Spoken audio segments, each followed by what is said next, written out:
Okay, so the purpose of the warm-up is to get your mind and body prepared for the main part of the exercise that we're coming up for, and also to reduce that risk of injury, because heading straight out, especially on these cold wintry days, does make it a little bit more risky. So what we want to do is just get your body a bit more warmed up, get the muscles ready, and some of that range of motion around the joints so it feels a bit more comfortable when it comes to the running. We're going to start off with some simple shoulder shrugs. So we're simply lifting shoulders up towards your ears and then reach down towards the floor. So shrugging up and reaching down. If you've got plenty of time, you can continue to repeat these exercises and keep pausing the video, or maybe just repeat it a second time. It's about 5 minutes or so in total. But if you want to do more, then obviously just carry on doing them again. And then we're going to twist your thumbs back, retracting the shoulders, squeeze those shoulder blades together, and then roll the arms forward, squeezing them across the top of the shoulders and chest, and rolling back and rolling forwards. Already you should feel there's a bit of natural tension around the middle as we do these, just to keep you balanced and upright. And then from there, do some big circles of the arms.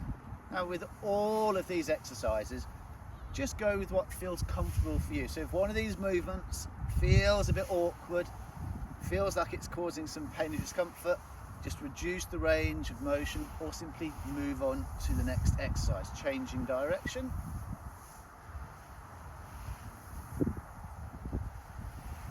Should already feel as if shoulders are limbering up.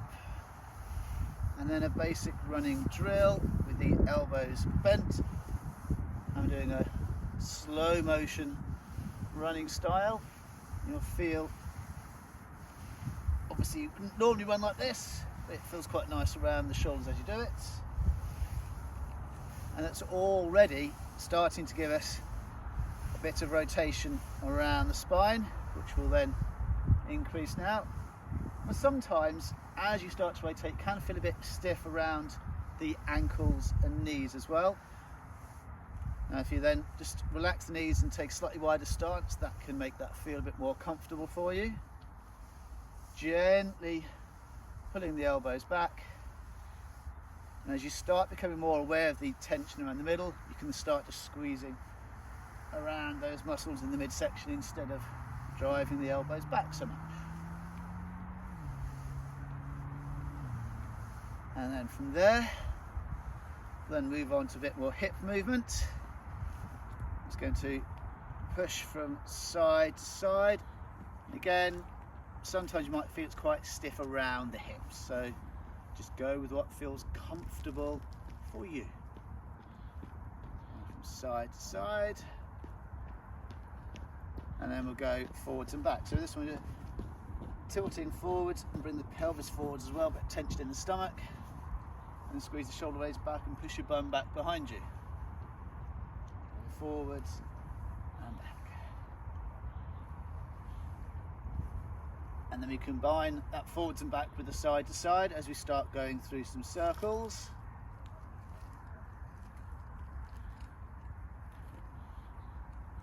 And changing direction again. Already that should be feeling quite nice around the hips. Now I'm going to start activating those leg muscles, pushing the hips back, and you want to feel tension around the hamstrings, maybe a little bit in your bum as well, and then squeeze your bum as you get to the top, pushing the pelvis forwards. So just tilt and squeeze, tilt and squeeze.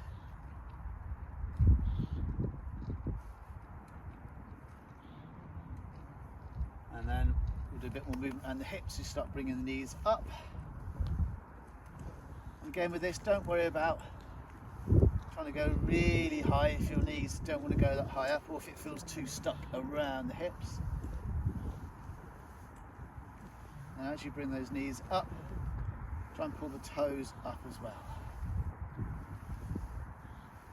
Now, if you can only go half that distance, that's absolutely fine. And a bit more movement around the hip now as we lift that knee up. Terrible balance. Lift that knee up and twist out to the side. You can always hold on to a wall or a chair as you're doing these. Over time, balance will improve as you practice these anyway. Sometimes you get a bit of a clunking in the hips. Again, if that doesn't feel quite right, just don't let the knees go quite so high. And then we'll come across the middle. We feel not only working around the hips, but all across that midsection area as well. And I blame it on the wind blowing me over just then. And then we move on down to the ankle. So again, a bit of a balance and pull the toes up, point the toes away.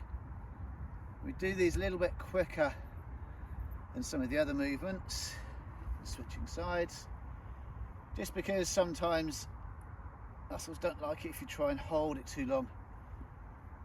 When it comes to the ankle and the calf starting to tense up.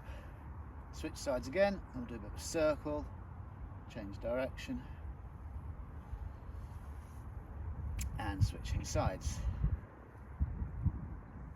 So that then is all of the main mobility work, but we then continue on with just a little bit more in terms of some of that balance. Let's start driving the knees up again, but then we're going to bring that into a little bit of a hop.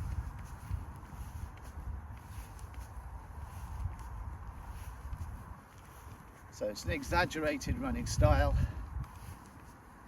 which you can always then use as a bit of a skipping drill once you get outside. And there we go. So that's the main warm-up. Should be about 5 minutes, as I said.